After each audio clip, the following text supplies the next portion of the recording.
Welcome, welcome everyone. Welcome to those who came out to join us this afternoon. We are excited about having you here today as we talk about feedback and how important feedback is for your future. We're going to talk a lot about on course, off course.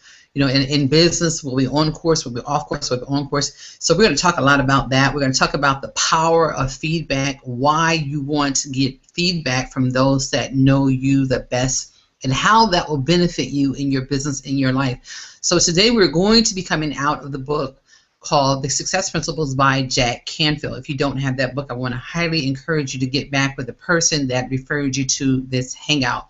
And today we're going from the success principle number, I had it and I lost it, success principle number 19. Use feedback to your advantage.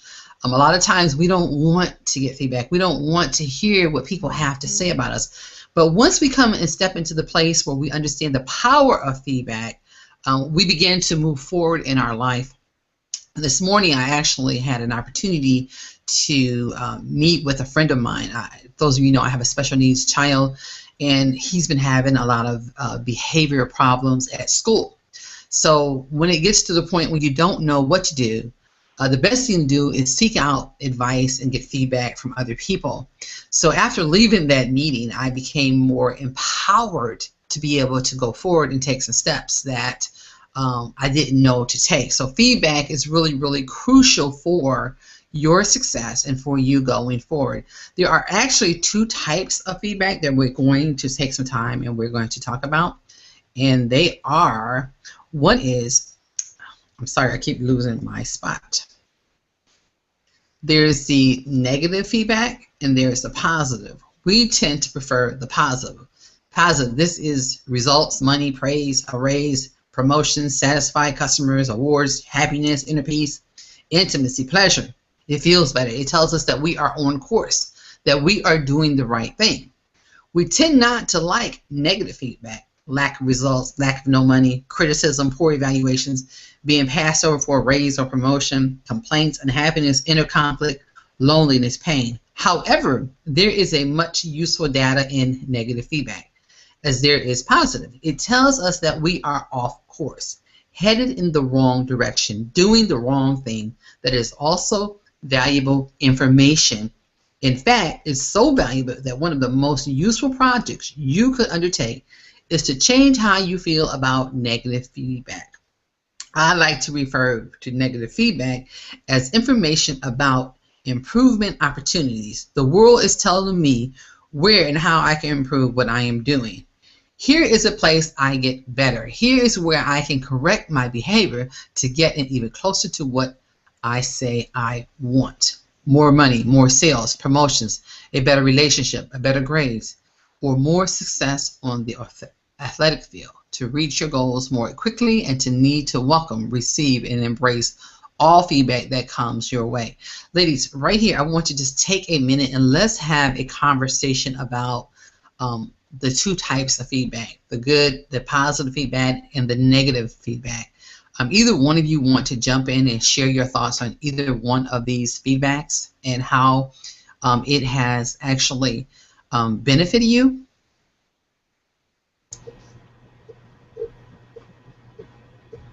I can jump out first, Rachel. Can you hear me okay? Yes, I can. Thank you, Diane. Okay, for me, I'm going to be blunt and honest. For me, it was a process, and it was hard for me to take compliments just as much as getting the negative feedback. So I had to teach myself how special I am. I had to tell myself, because my confidence was just gone. So I had to reestablish who I was, what a beautiful person I am, who I am, and where I come from. So if there's somebody out there right now listening to this, I hope you understand that you are amazing, and all you have to do is tell yourself and you will believe it. And my hardest part was, and that's me being honest here again, it's always harder to get negative feedback from spouses. But you know, I would not be here, this confident woman that I am right now, if it would not be for my amazing husband.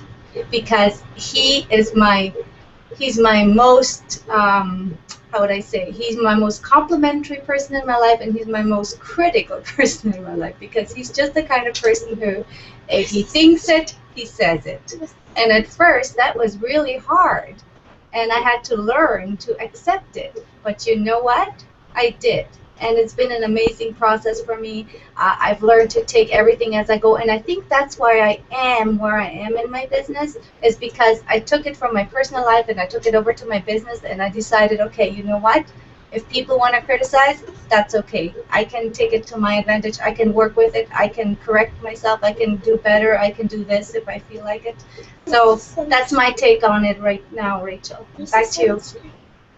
Awesome. Thank you for sharing, Diane. And I must agree with you that, you know, in life, our life experiences actually help us in our business experiences. And it's the same way. I can look at some of the things that I do in my everyday life, and then I can actually pull them over to the business side, and I can see, okay, if that's not working over here, then it means it's not working over here.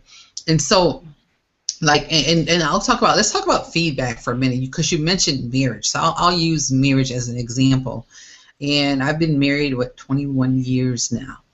And most of you know that in marriage, you're going to have some ups and you're going to have some downs. You're going to have those good days and you're going to have those bad days. It's really, really important that when the bad days come, that you recognize them. Because if you don't recognize them, and this is what most people do, they know that something is not right. Right? And so they won't say anything to their mate. They don't say, you know, well, you know, I'm really feeling like, you know, I'm feeling like this marriage is not wholesome for me right now, right?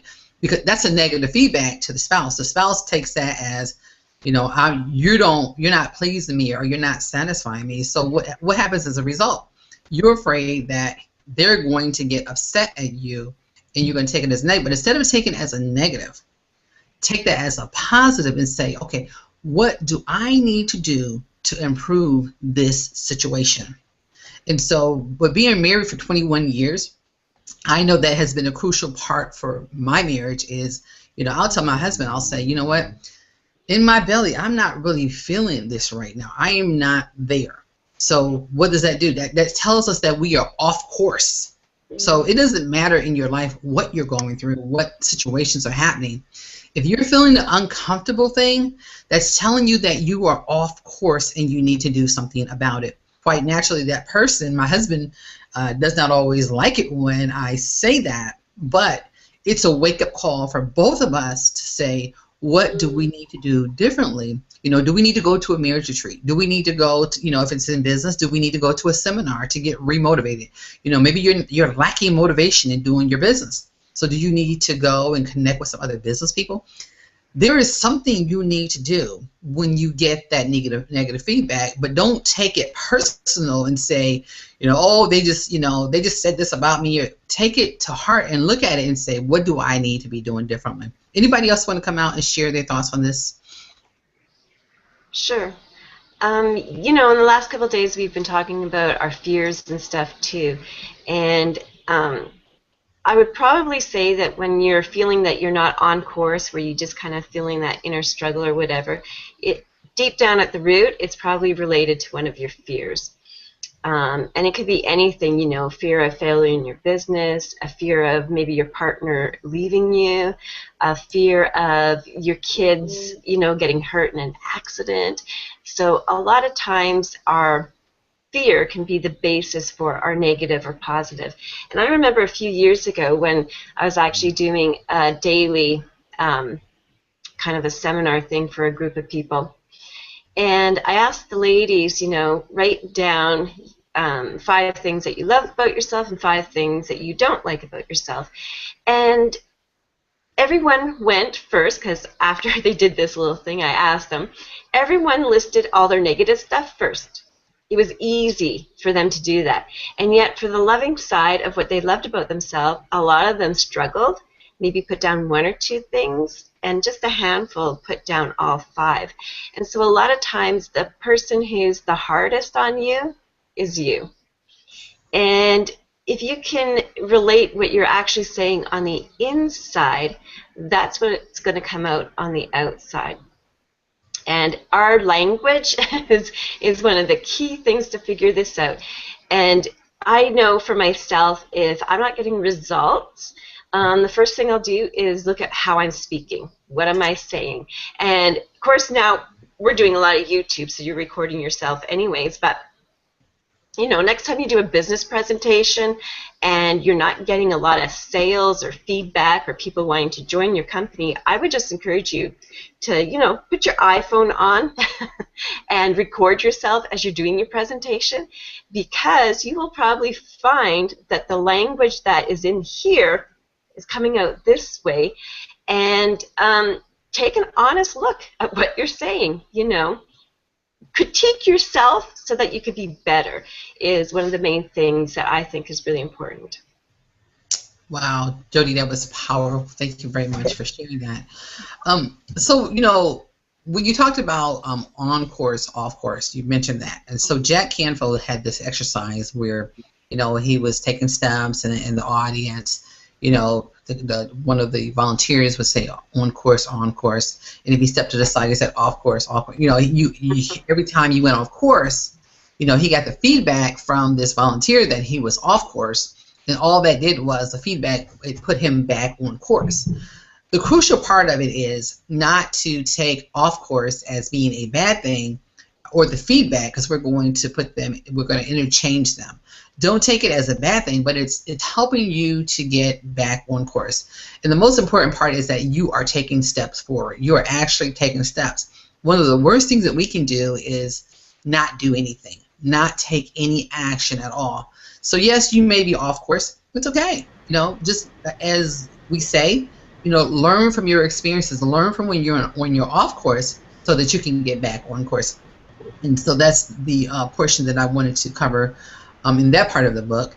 And then we go to ways of responding to feedback that don't work. So here is, you know, caving in and just quitting. That's what most people do. Most people do, you know, I'm not gonna say most, but a lot of people do. They, you know, they just quit. They don't even try to go forward. The second one is getting mad at the source of the feedback. So if you ask someone for their advice or for suggestions about feedback, don't get upset with them. I was just talking to my friend this morning, and he was sharing with me, you know, how he gave some feedback, and in the feedback, a person got upset and never spoke to them again. And don't do that. You know, if people are giving you feedback to help you to grow, don't get upset about it. You know, take that information and use it to help you to move towards the direction that you desire to go. And the third one is ignoring feedback. You know, some people get feedback. You know, even in like for example, we've had in our Unit of Prosperity, we've had a lot of leadership calls. We've had a lot of trainings, and then you hear the training and you hear how, you know, what everyone else is doing and how they're getting the success that they're getting. You know, what some people do is, oh yeah, that was good information, and they just ignore it. But instead of ignoring it, because that's a sense of feedback too. Maybe they're not directly speaking to you, but if you listen to what they're saying, and what they're saying is not aligning up with what you're doing, you're ignoring the feedback. So that's just another form of feedback that we want to look at. So the next part was ask for feedback. Most people will not voluntarily give you feedback. They are just as uncomfortable with the possible confrontation as you are. They don't want to hurt your feelings. They're afraid of your reactions. They don't want to risk your disapproval. So to get honest and open feedback, you're going to need to ask for it and make it safe for the first person to give it to you. In other words, don't shoot the messenger. A powerful question to ask family and friends, and I want you to write this down, and colleagues is, how do you see me limiting myself? You might think that the answer would be hard to listen to, but most people find the information so valuable that they are grateful for what people tell them. Armed with this new feedback, they can create a plan of action for replacing their limiting behaviors with more effective and productive behaviors. So again, that question is, how do you see me limiting myself? Make sure you write that one down and ask people, you know, your family and friends, how do you see me limiting myself? Okay, moving on to the next portion of the book, the most valuable questions you may ever learn. And these, here they are. On a scale of 1 to 10, how would you rate the quality of our relationship during the last week? You know, you can ask this not even in a business aspect. You can ask this in your relationships, you know, with your children and with your spouse. And here is another one. On a scale of 1 to 10, how would you rate the meeting we just had? Me as a manager, me as a parent, me as a teacher, this class, this meal, my cooking, our sex life, the deal, this book. You know, ask the question on a scale of 1 to 10, how would you rate it? You know, and then this one right here, what would it take to make it a 10? I want a 10. We should all be aiming for 10s. Ladies, you want to interject or add anything to that?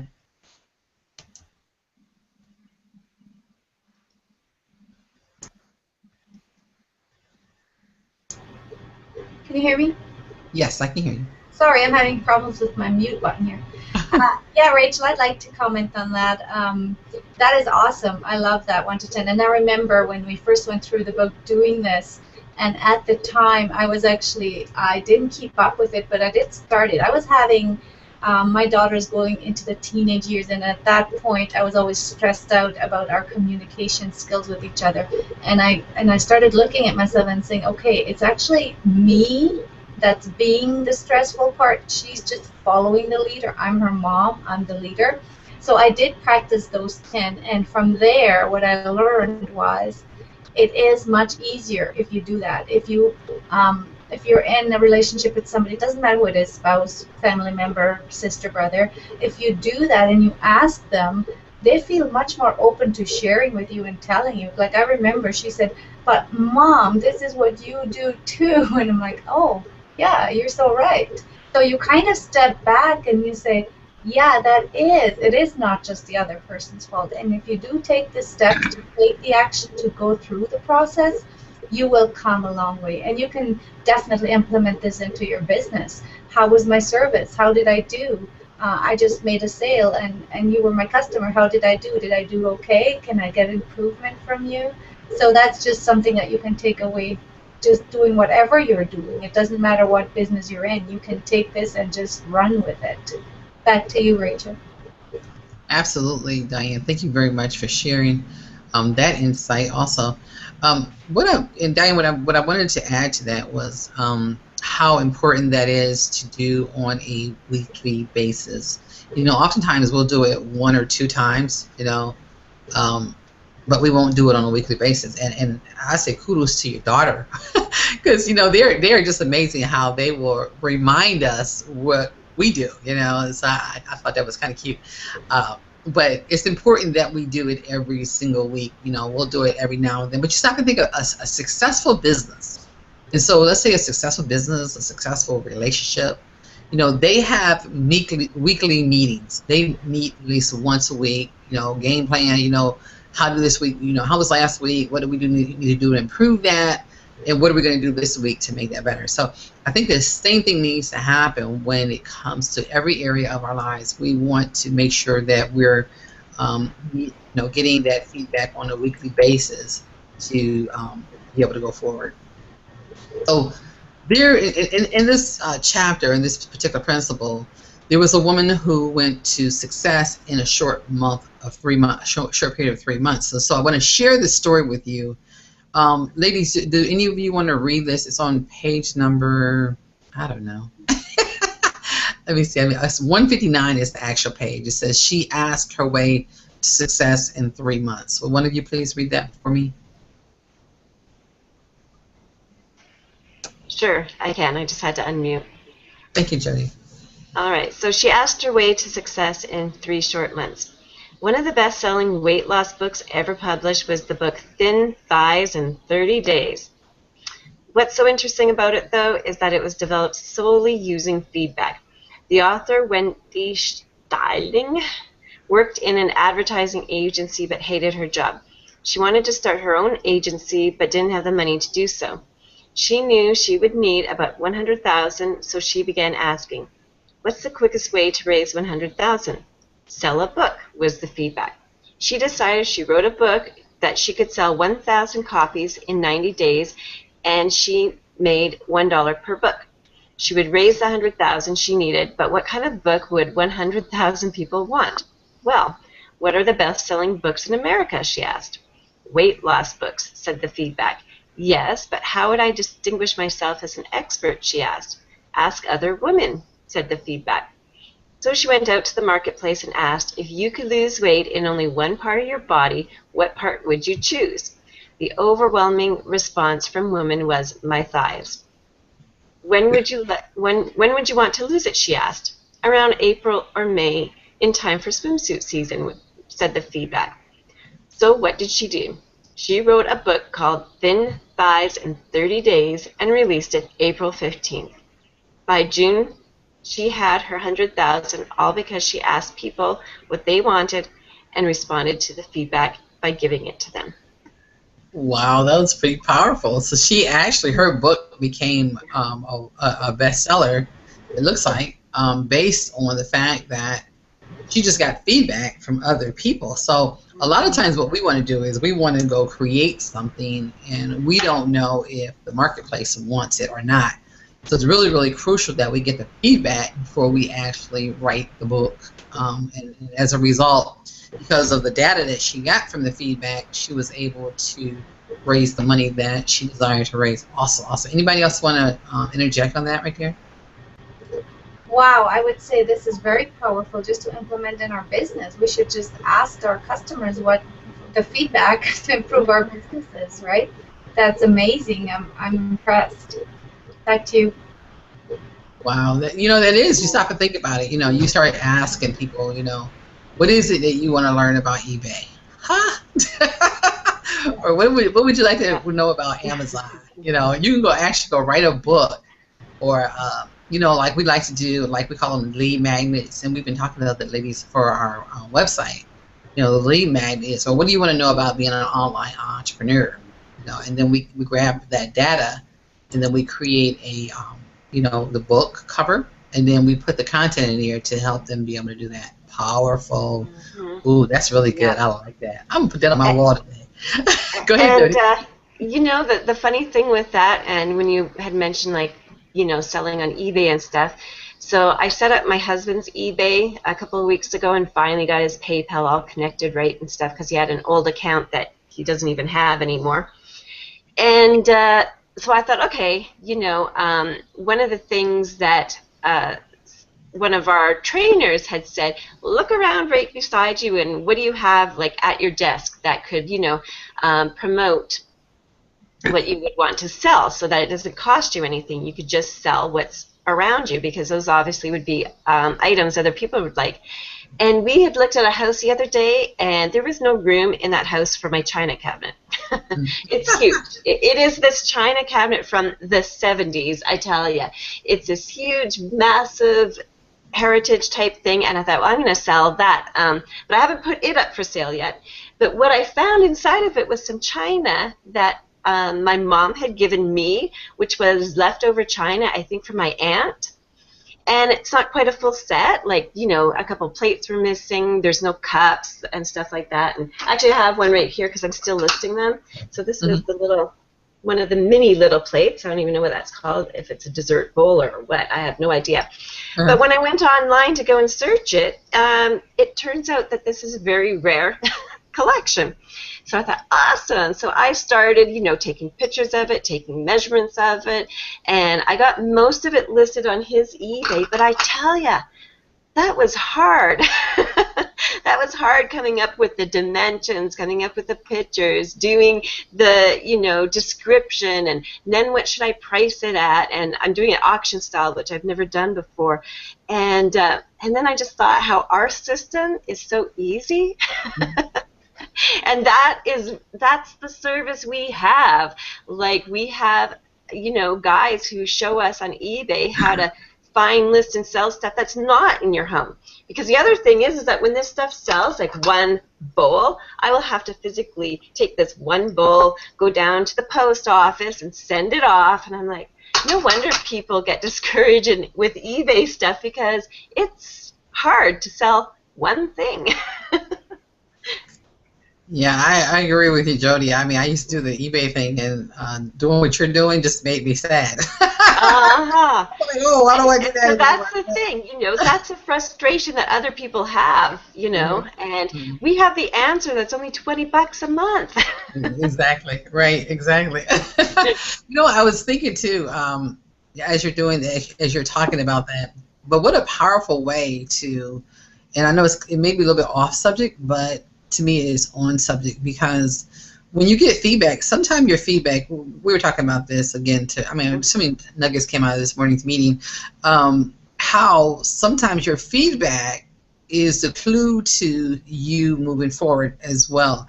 Hmm. And we're talking about how clutter in your life, right? Clutter in your Yeah. home could actually be connected to the feedback that you get. So if a person tells you that you are maybe inconsistent, or you have a certain spirit on you, and if you're inconsistent, that means it's probably across the board.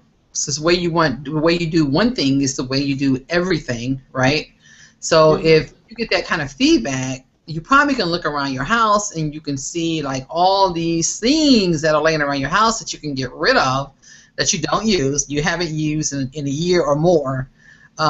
Yeah. That right there would be a good way to get rid of them is on eBay. So in Yeah. that case, it would be a good thing. And actually, Jody, I am in the process of kind of pulling some things together here as well. Some things that I'm pulling. I'm just like, I'm gonna get rid of Hmm. this stuff.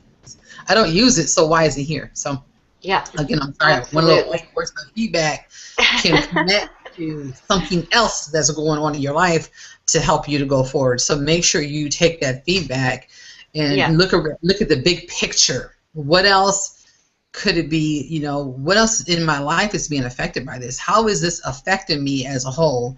And what do I need to do in order to move forward? So great tip. Thank you very And much, Jody. you know what else? Like, because we were speaking about on course, off course, and stuff like that. And Mhm. Diane and I have committed to staying our course to each other, and that we are just not going to give up. And one of the things I actually read today, and I think I had it over here. Um, I actually was reading another Jack Canfield book. It's my 30-30, where I read 30 minutes and I listen to 30 minutes. So I was reading today. And one of the things, like, because you had just mentioned that are other people around you telling you if you're inconsistent and stuff like that, and that's what kind of reminded me of this, because a lot of people, when they get, you say like the on course, the off course, but Jack Canfield said in The Power of Focus, there's two types of people. There's finishers and there's starters. Mhm. And which one are you? And I kind of thought about that because I literally, and then I'm looking, I literally have hundreds of notes and papers and everything all around because I'm a starter. And then one of the things that I thought was inconsistent for myself was I just wasn't able to finish things. And to finish something, I don't really at the end of it go, woohoo, I'm done, check mark. By the time I check mark stuff, I'm exhausted. Mhm. And it really related to me how he said, but there's other people who don't know how to start something, but they love taking a project and finishing it. And that's why he says there's starters and there's finishers. And if you know and you can say which one you are, then you just have to get together with a person who, like, I'm a starter, so I need to get together with people who can finish the project. And then not feel guilty about it, because that was the other thing too. I really feel a lot of guilt seeing all these half-done stuff around my house. Um, but yeah, I just got to hire now finishers, if that makes sense. Oh my gosh, Jody, we are so much alike. It's so funny. I'm like, because like even like today, right? So today was my day to set up the hangout, right? And I'm like, with everything going on with Nate and school, and so kind of like So anyway, I'm thinking as you were saying that, I'm like, okay, now I need to go over here and make sure I put this blog post up. That is the finishing part that is a struggle. Now, I'm good if I'm doing it at the beginning. There's no struggle. But if I have to go and finish the follow-up portion, there's a struggle. That is really powerful, and it's powerful that you recognize it so that you can do something. So we won't do anything about it. We don't recognize it, right? So and not to feel guilty about it. I think that was what my eye opener when I read that this morning, because I feel such guilt over stuff. Like, I won't even show up to the event thing if I feel like I didn't deserve to be there or whatever. You know what I mean?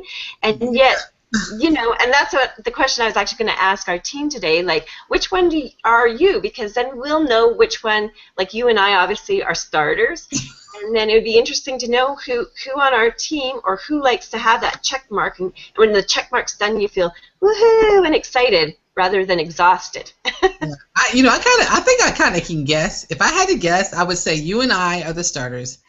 I would guess that Eugene is kind of new to the team, so I can't really We don't know you yet. But if I was to guess, I would say Diane, Gina, and Sharon are the finishers. I mean, I might be wrong. You all let me know. Diane, tell me, which one are you? I'm definitely a consistent. I had to teach myself to be a finisher because we started so many things. Like I said to my husband, we are starting everything and we're not pulling through. Like, we're not pushing through and keeping consistent with it. That's been our problem. So I'd have to think about it because I start a lot of stuff too. I'm with Jody too. Okay, then I get it wrong. Then oh my gosh, we have 3 of us that are starters. We need I kind of figured that. Well, I really want to say Sharon is a finisher. I really. You know what? Sharon had, when we were masterminding yesterday, and she's like, "Man, I've got all this stuff to use. So I don't know. She might be a starter too." Oh, that's not good. So that's where our VA comes in, right? Okay, Eugenia, please tell us. You like the checklist. I have a whole bunch of things pending. I'm running around. But once I start a project and I have things very clear, I work all the way till the end. Like with my computer these past 2 weeks, it's been driving me nuts. Monday afternoon, I felt like punching the computer because I kept hitting all these things with the virus, and the people, this service that I had, put their control so high that I would have one thing working, the other one thing was not working, and I kept thinking, I was supposed to send this information to Sharon. I have to finish my mailing list. I got to do it. So I looked very closely to what they were doing, and I went in there and I started tweaking things around. I'm done with my list, and the computer is working as it's supposed to work. So I'm kind of a both sides, but I find myself like my priority always being the girls. And I've been trying to get a balance, and I get the things that they have to get done so that I'm the only example they have. So it's like, okay, guys, I'm the father and the mom here, so I got to get those things done. But on the other end, there are other things that I have a million things halfway done, and I feel frustrated. Wow. So we look like, it looks like we are here with 1, 2, 3, 5. Or 4 at least. I know it sounds like 5 starters. This is not good, ladies. Well, this goes back to we need the VA. You know, anybody? We definitely need to push out that VA again. I mean, that was going really good. We just need to go back into that chapter really quick. Hey, so that we could wanted to hurry up and end this, because I know it's definitely, we've gone a little over time.